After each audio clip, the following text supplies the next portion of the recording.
walapha eMaqadini.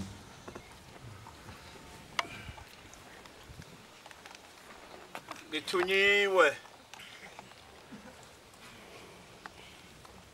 Ngithunywa izwi lamazwi. Ngithunywa izwi lokugcina. Elingekho elingale kwalo.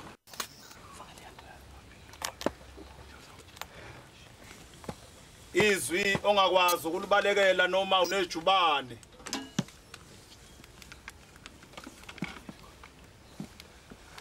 Nami lingithumile eNazaretha ingcwele izwi lenkosi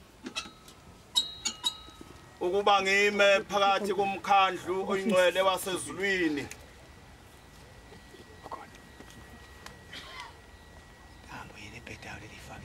Ngiyazicelela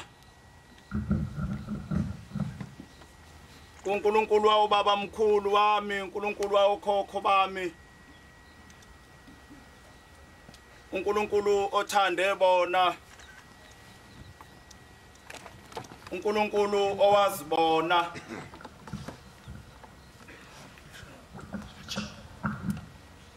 ukuba uNkulunkulu angisize ahlale yimi umsebenzi wakhe uNkulunkulu omkhulu kangaka ngingawoni.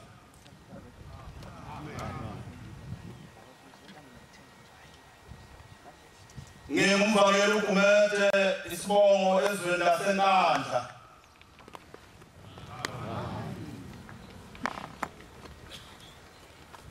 Bantwana benkosi enkulu yasePhakameni,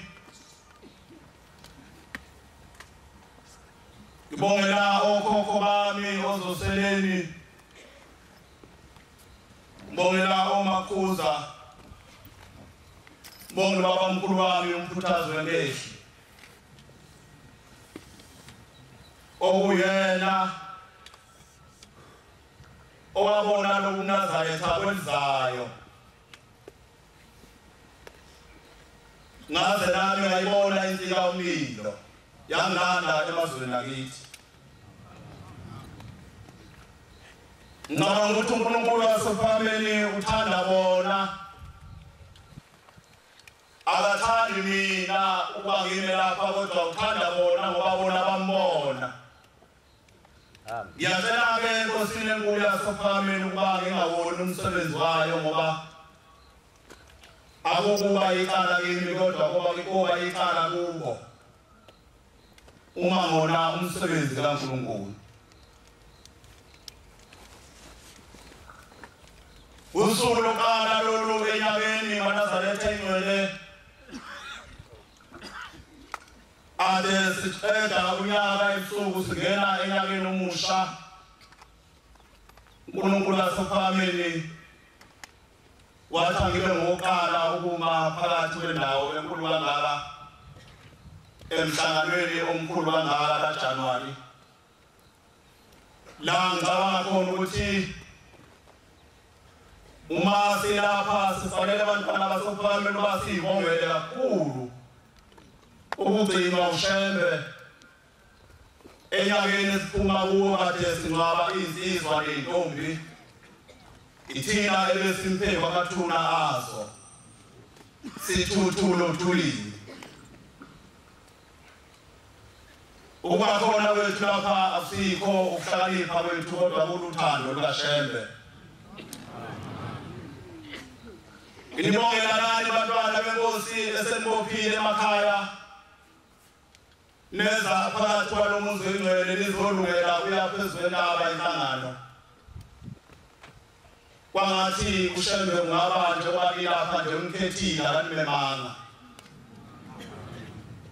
Ngifisela futhi abasabophayo imithwalo emakhaya ukuba uShembe angabameli kodwa abakhethe,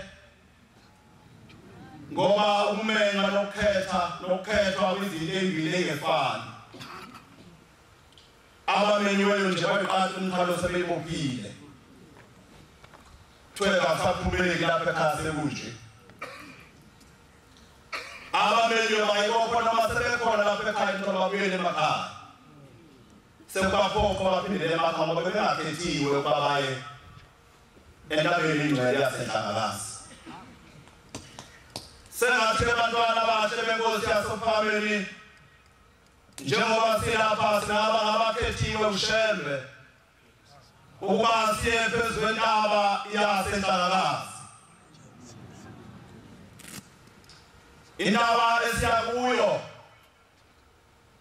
kwangesiyo indaba yokuba kuye khona thina, kwafanele ukuba kuye uShembe yedwa, kodwa ngenxa yothando lwakhe yena wabathanda abantu bakhe abanqunu isobala obafise ukuba nabo bagibele phezu kwaleya ndaba esiyogibela kuyo ngaleliyana.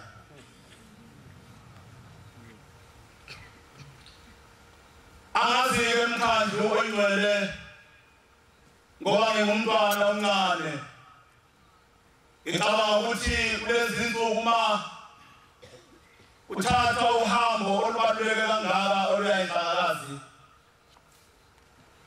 noma imisebenzi kaShembe ikhona ngiyazi ngiyibonile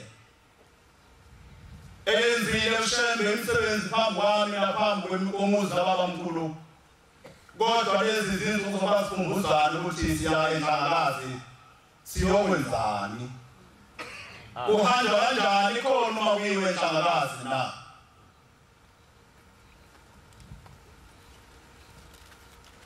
Ngizawucela abantwana benkosi bangedlule emavesini amabili engomeni ekhulu eliyisishiyagalolunye 109.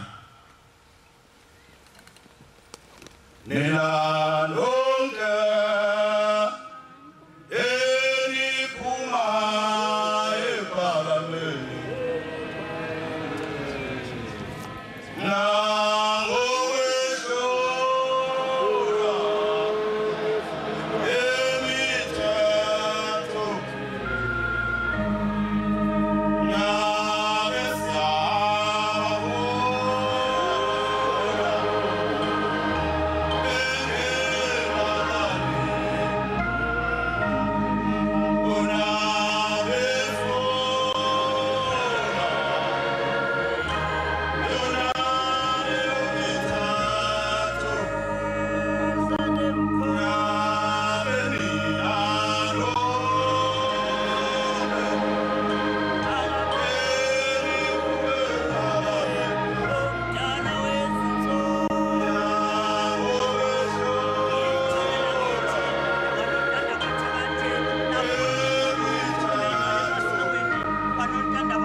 10 endimeni yama-24 Ncwadi kaJeremiya yesithupha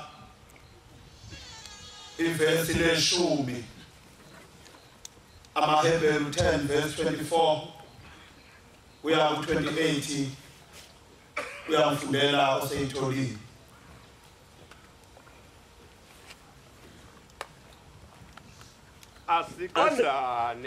Asiqondane ukuze zivuselane ukuthanda nokwenza okulungileyo. Singayeki ukuhlangana njengabanye.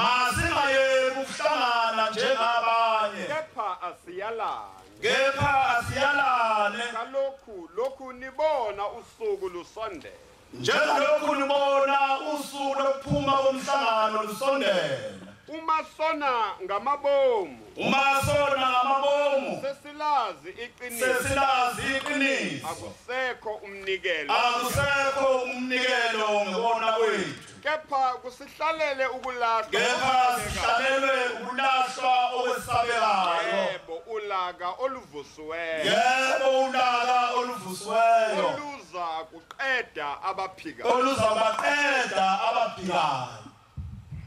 owadelayo umthetho kaMose wafa engahawukelwa abekhona ufakazi ababili nabathathu. Nithini ufanele ukuhlupheka ongakanani. Ngiyabonga baba. EkaJeremiya wesithupha indima nge-10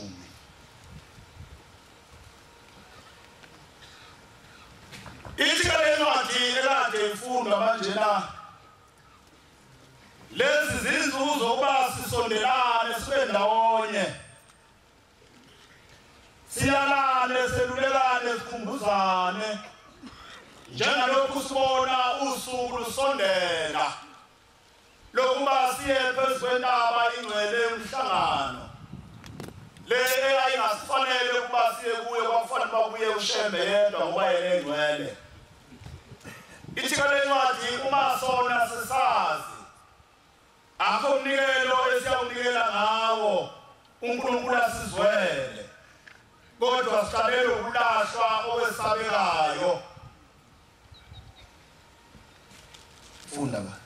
Ngiyakukhuluma ngobani ngiqinise baze bezwe. Bheka indlebe yabo ayisokile.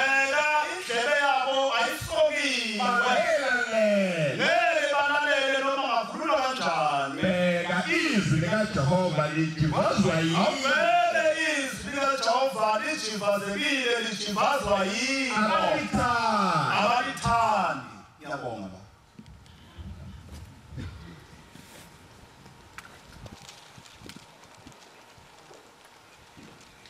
Bantwana bahle basezwini ngizohathuluza kancane njengomntwana.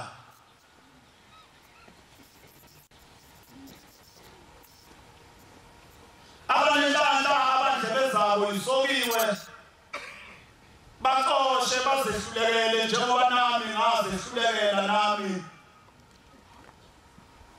Njengoba incwadi ithi asivuselelane sikhumbuzane lapha silungiselela uya phezu kwentaba engcwele yasenhlangalasi.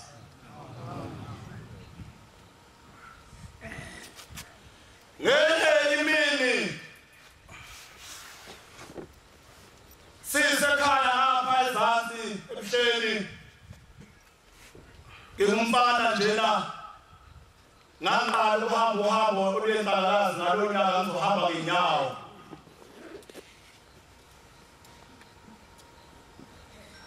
Sathi uma sisesangweni leli elingena ngaphakathi lungakabikho lolu thando lukhona njengamanjena sase sibona inkosi inyanga ezulu isivunule ihlezi esihlabeni iflathele indlu le engelamawu masibiya ibheke phambili estage sabanga sona isipezi ngaleso sikhathi. ubaba umfundisi uMathunjwa nomfundisi uMthetho babengabashumayeli yayisibiza umshumayeli uMthethwa osengumfundisi manje wayeseyefike kuqedafeni yayisikhuluma naye inkosi silapha ngaphandle kwesango asizi ukuthi inkosi ithini isivunulo esihlobile inhle into yasezwini wawusona ngonyawo omhlophe oluvela phansi kwetafula ifaka idavathi uvela itopo lebheshulengwe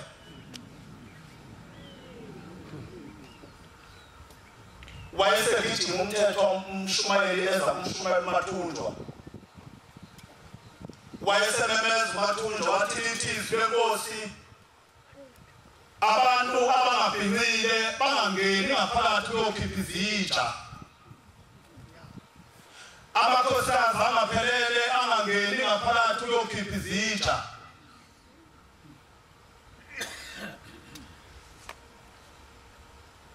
khipha sesima yayisiphinde imbiza futhi uMthetho esekwele tafuna ngibona wayesekula lembenge wayinika umfundisi uMathunjwa babe ngabashumayeli lethi izwelo sonke abangabhinqile abahlawule nge10 zingakaphumi izitsha ihlezi inkosi lapha siyayibuka ngase sengithi phutha sengikhipha ishumi lawusheleni kwathi lapha simaningi siya ngamawala embengeni ukukhipha lamashumi kwase kuhamba insizwa njena ekhathe yathi chawu yathi wenzwani la hayi ngiyanikelwa ukuthi baba abangabhinqile abahlawule ngamashumi yathi lensizwa anginayo imali ngahle uMathunjwa mina yayisiphindele emva lensizwa la selikwele emuva elinye ibutha elihamba nawo la aphindele emva nawo angawakhipha lamashumi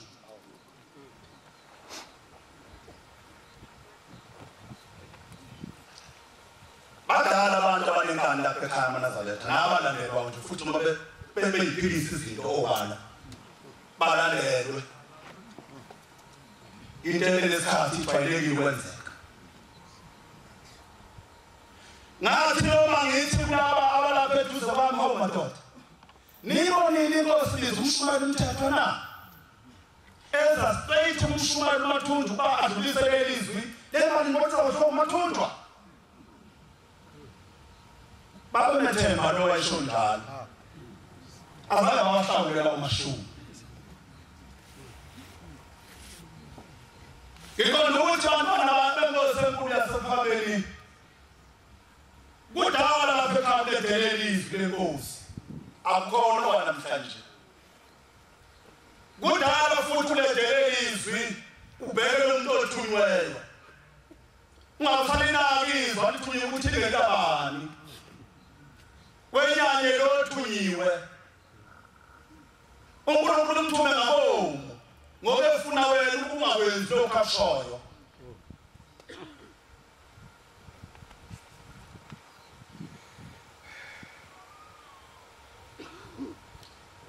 wawusuphuma umhlangano bakhoza abangcwele usuhamba sesiya entabeni eMangasi sasihamba sihlale eteshini kuthi abangabhinqile abahlawuli bakhipha kwasesihlanu wabona umbono nasemfuleni sesibhekene bufika futhi sihlawule futhi isihlanu sosheleni ukuthi awubhinqile ibhishu ngoba uhambo lolo la eMangasi lufuna wonke umuntu wesilisa ukuba abeke phansi ibhruwe abhinqile ibhishu amen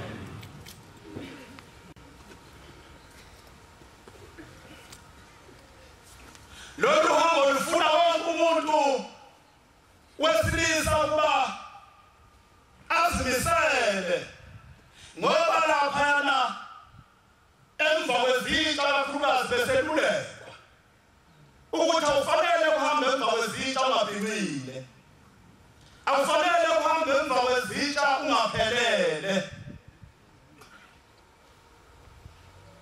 abanamhlanje abantu bafuna ukwazi ukuthi zimenza umuntu abe njani izitsha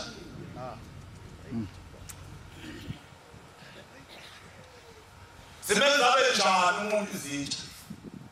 Kwakade balekwa uma qhamuka izitsha kuvuka enkulu indawo. Namhlanje hayi. Babona nje kuthwele nje into enhle nje. Engeke imenze lutho umuntu. Njoba sinjena nje. Ithi incwadi kaJeremiya sifundileyo uyakhuluma ngobani bezwe. Ngoba indlela ezabo ayisokiwe.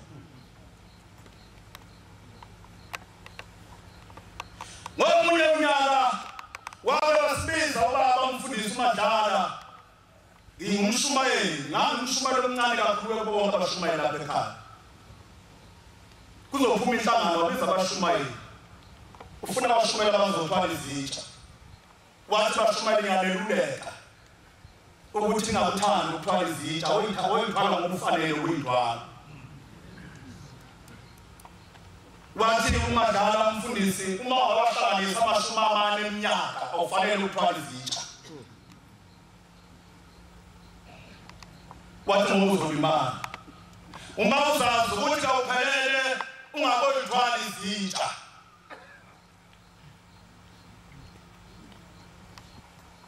Basho kwashumayeli. Ngobuncane bami ngize ngaba ngumvangeli ngazange ngiyithwala izitsha ngoba ngilokhu ngincane nje. Ngibona sengathi nothando selukhona namhlanje seyakuthanda nje abantu ukuyithwala izitsha. Nongafanele uyathanda ukuyithwala. Sekukhona uthando phela manje othi umuntu eyedwa kuthiwa uyathanda myekeni.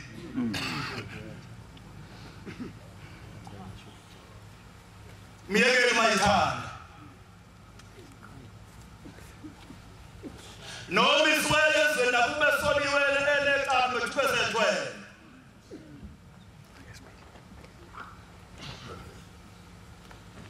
Kokeli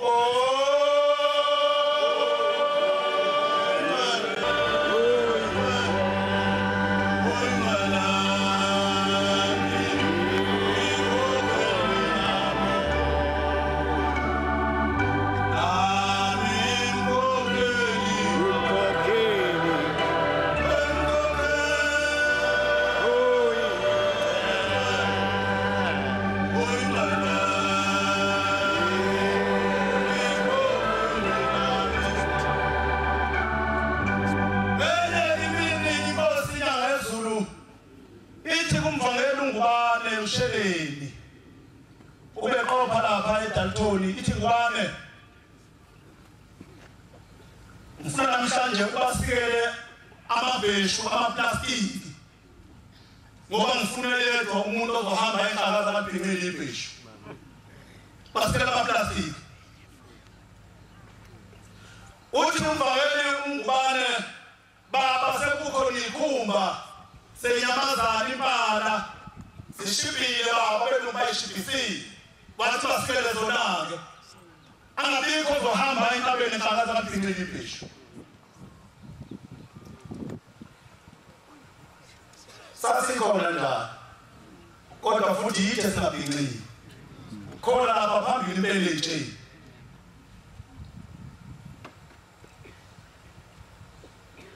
ngedlulisa nje abantwana benkosi okwezwa indlebe yami ngohambo lasenhlakaza angikhulumi ngoba ngingcwele ngisusa icala ke sizizwele nawe uzehlulele ngoba nami sengehlulekile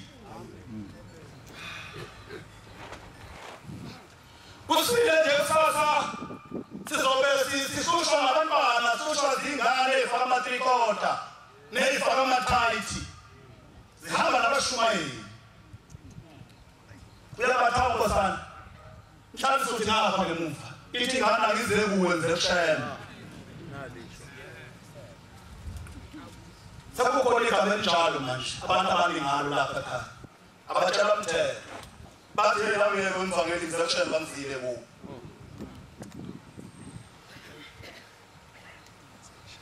uzokuthi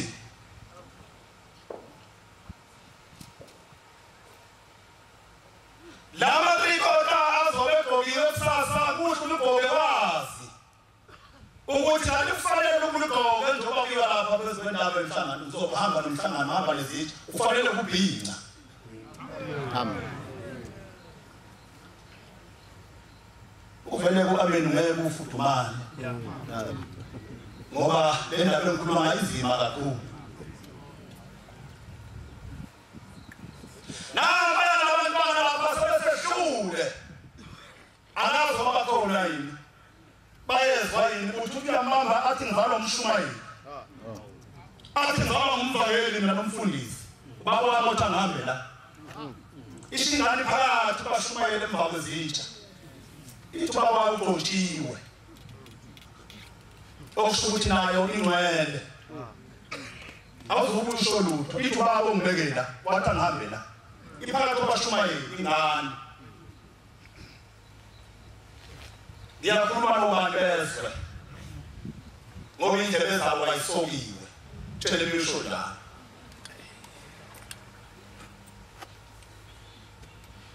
angazi-ke abantwana benkosi ukuthi laba bantwana bethu abazi namhlanje ukuthi akafanele ukuba semva kokuzalwa yimi kusho ukuthi nje ukuthi bayohamba nini ngqobeleni lijasi ngoba phela uma esathi kunendawo yakhe ukuthi uzalwa yimi esongena lapha engafanele khona ungena engafanele ukungena kusho ukuthi useyimi phela usengcwelela ngami abawengi laba bantwana ngiyakhuluma nobantu bezwe bheka indlebe zabo ayisokiwe bangeke bezwe igama likaNkulunkulu lithi bazwe yibo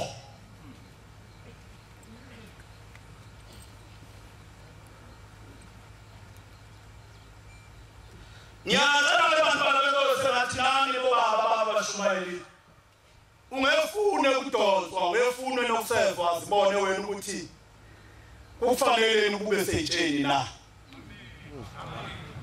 masuzu udonswa ababaziyo ukuthi akufanele ngelinye ilanga ikhona insizwa ngizukisha isibongo ngiyayazi nenye futhi ngiyayazi bekukhona lapha ekhaya sisesezansi ithi insizwa engumshumayeli yathi emsukulele yabona ihlele endaweni yabashumayeli ihlezi nomshumayeli omunye sehambile umshumayeli emhlabeni ithi insizwa ngabona kuvuma umuntu phambi kwamakhosi laphayana ngasepulpiti wangathi umuntu ufika phansi waqonda ngqo lapho hlezi khona wafika wathi kulo mshumayeli wathi ngomuntu wamkhomba ngaphandle kwethempeli uthi kakhulumanga wafika wathi nje uthi wasefuna umthethelo wathi isiqephu sakhe wasirona ngaphandle kokuza ukuthi ngenzeni wayesephumela ngaphandle kwethempeli uthi wabuyele emva lombafuka phela phambi kwamakhosi lapha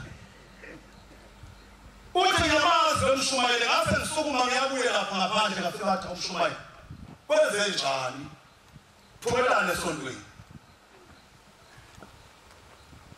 uthi lo mshumayeli ngecala njengoba ngikhishwa nje ngaba ngumshumayeli mina kanti angaze ngane kangigamikwa kuthiwa ngolisa abashumayeli ngagcotshwa ngaba ngumshumayeli ngakaze ngiyime mina esitawini anginawo unkosikazi wakho iswawathelwa ngenyongo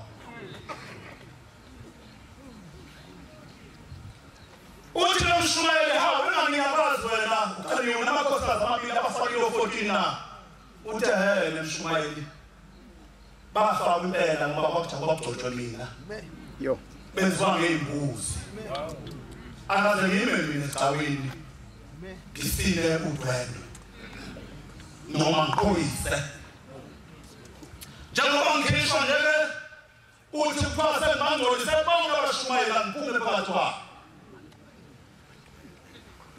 kokheli oyingcwele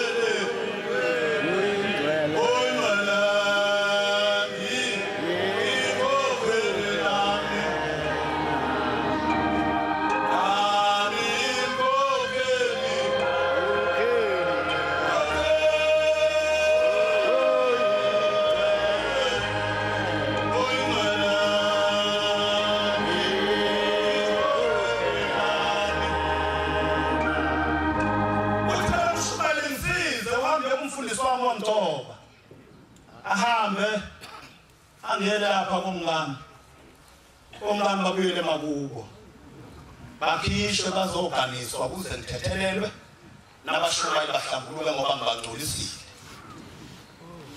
ngase kwenzeke nje ukuthi sengize ngafika lapha abantu abazekile esigcawini mhlawumbe usukela ukugcina bangakwazi ukuma esigcawini uma indoda esigcawini ithebeleze ithi yakhuleka intombi kaSibanibani awuganiyo uma unjalo awukwazi ukhonjwa ngesinqindi ukugana yilokho amezidabini umnumzane awubhekele lapha athi yakhuleka intombi kaSibanibani uzobeka intombi yakhe uyibika lapho nawe bakini ilapha nawe futhi awuthiwa kwakho ziyakhuleka intombi kaSibanibani sugaliweke awube ukuthi uhambe kanjalo wena uma wafika lapho kusho ukuthi ishe leso sigaba ukuso usingcolisile uma ususewesawugcina ungcolisika zonke kusuka lapho umshumayeli emvakeni wazosiyo egcineni ziyakubenzela linike lezi zigaba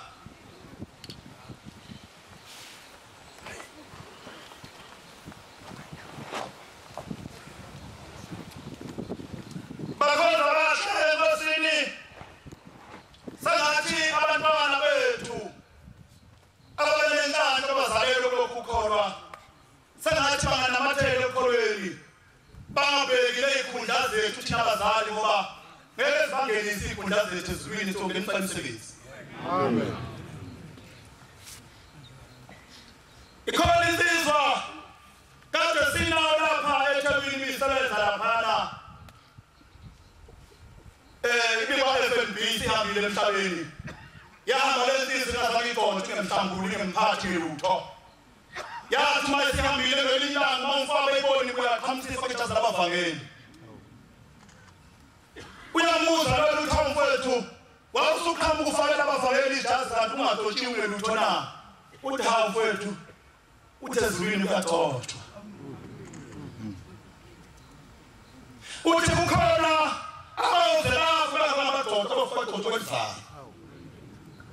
uthi kukhona abashumayela abagcotshwe la basazokhuluma bakubele enhlanzini kukhona abavangela abagcotshwe lapha abagcotshiwe kwenzawo labefundisi nabakhokheli sawuhlala phansi iphika babuyele emakhosazini ngoba bagcotshwe emhlaba bagcotshiwe ezulwini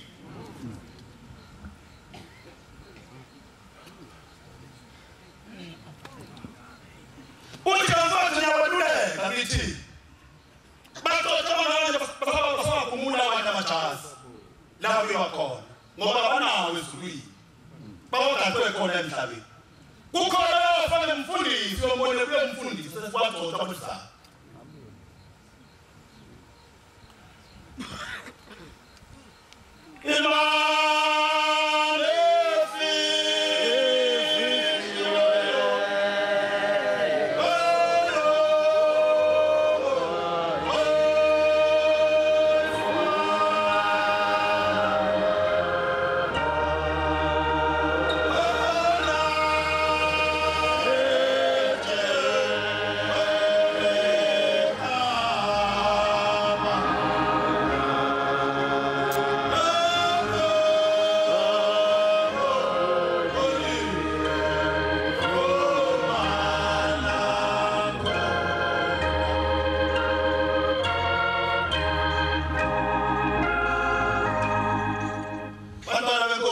khona entabeni ingcwele ayifuneki mnazalethe emfishane madoda ibhike ezokuhlala emadokodweni akuzona ezokuya enkonzweni yesabatha nani makhosikazi nani makhosazana ibhike lezi akuzona ezokusabatha ezokuhlala emadokodweni lapha eNhlangalasi amen ngiyabona beshaye ingane igqebezana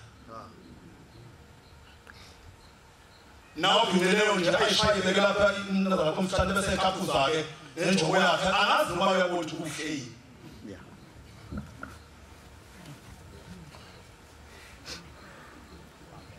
ngane sabatha uhamba phansi uMnazaretha shumayeli kaSuthi amen lezi zinto esikhowayo bafanele lapha phezulu kwabo umhlangano amen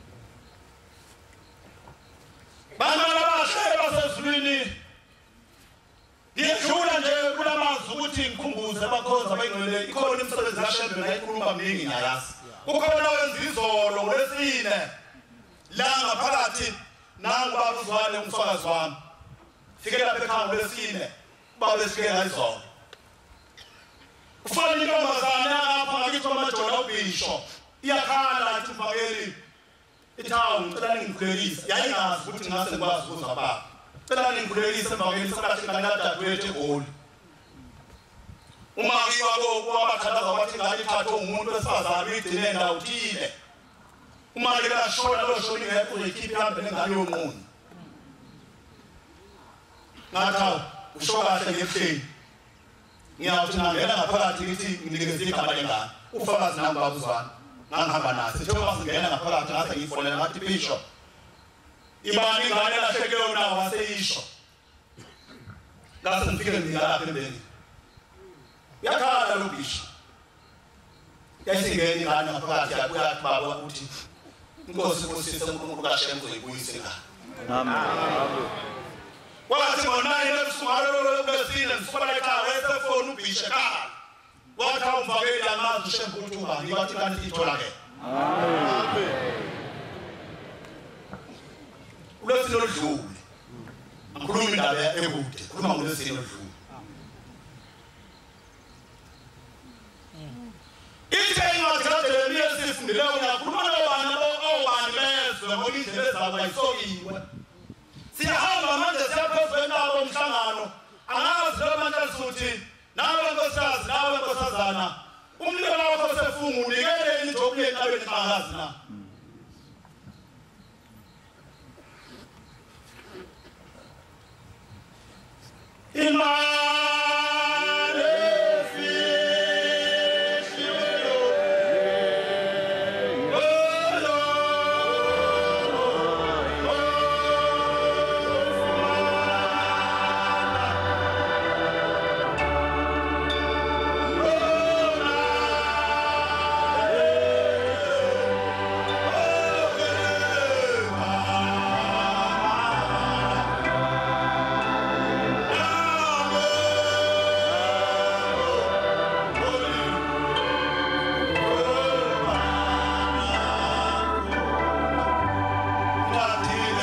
Rome 23 verse 21 Angazi bantwana benkosi ngithunyiwe ngiyakhumbuza angisho ngoba ngiwenzile konke kodwa ngiyakhumbuza ukuthi hlala sothi sosina na 23 unikele na kodwa sophili impela kodwa 14 unikele yini nawe ndoda 25 unikele yini noma ubheka umphathi wakho ngampiwe ubheka umkhokheli wakho ngamphothe emniki imali yami lo ngoba uzoyidla uma umnikele wayidla bekunani kunoma unganikela imali yakho emphefumulo Deuteronomy 23 verse 21 uma ufunga isifungo kuJehova uThixo wakho ungaphuthi ungawethu uphuthu ukukhokha ngokuba uJehova uThixo wakho ngoba uJehova uThixo wakho uyakubizimela uwe kube isono uyawa isono ukuthi wena unikelanga kodwa uma ungafungelanga nje uyithethe into sasekhona ufungile wena unakho sono ku awunasono wena lokho sekuphumile emlonyeni wakho yabonga umfundisi wenkosi imini sasilapha kwamashu ku-23 kwafika umfundisi ukhanyile wasentathakusa usihambile emhlabeni sinayo 23 afika umfundisi uthi bahlalis'uthi uthi ngicela ukunitshela ukuthi la uyakhona akho umfundisi akho mvakela akho mshumayeli uma u-23 uma unikele uphandle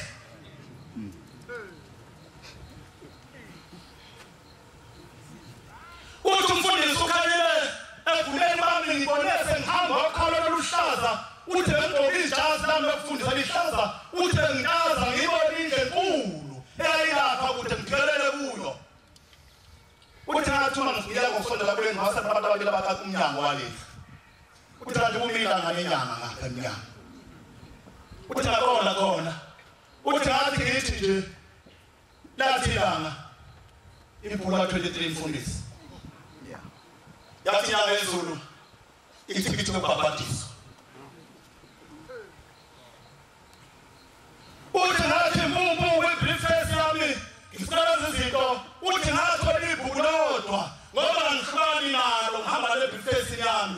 angitholanga iTikTok babhadisa yathina ngezulu kuyeni emva abangeni lapha ongenawo 23 TikTok babhadisa pho bakoza ngisayithela ngabanda sebathi ngoba sehlula nike phethule nawo 23 pho imali yakho yomphefumulo Kosilaza na 14 wehlule imali yothe umphefumulo wakho usudliwa amadimoni wehlule na yiyo nje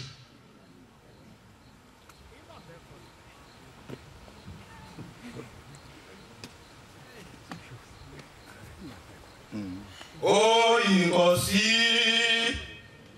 no inceku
Kufanele hlalisuthe ingcwele ukuhamba uyofuna umphathi awuhambe ubhe umphathi wakho mfuna noma umphiwe awumfune nje ngoba namhlanje wenze yini namhlanje ngoba uma namhlanje entabeni hlakaza manje 23 usiyolafa ngoba lokho ngishilo usuzwile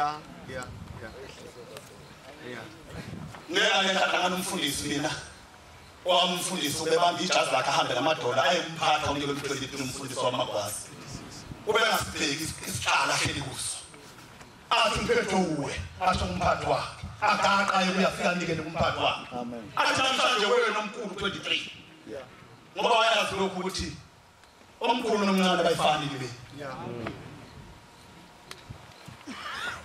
nawe bantu 25 nawe bankosazi awuhambe kumkhokheli wakho uyazilungisa ukuthi uyabazi lamakhosazi nje kufanele ukusile nawe unganikele na ufanele uyodlisithi unganikele na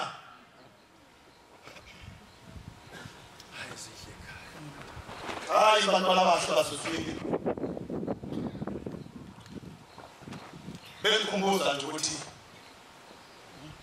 ngoba nasophakameni ithi ufinyane kupheke ukuze umoya ukhumbule ukuthi asizokho ikhaya leli kodwa kuyintokodo lo amen ake sibabuka nje bese phambi kwethu ukuthi mhlawumbe usebenza endaweni yomuntu okade ehleli lapha izolo kuzobe kwedlule wena kusasa uye phambili sesithe uthuli hlala abanye emva kwakho kodwa kulungele yini ukulungele ukuthi okungenani u23 wakho unikele na noma ngokuyisehlule kodwa 23 wakho unikele ngoba imali yakho umphefumulo le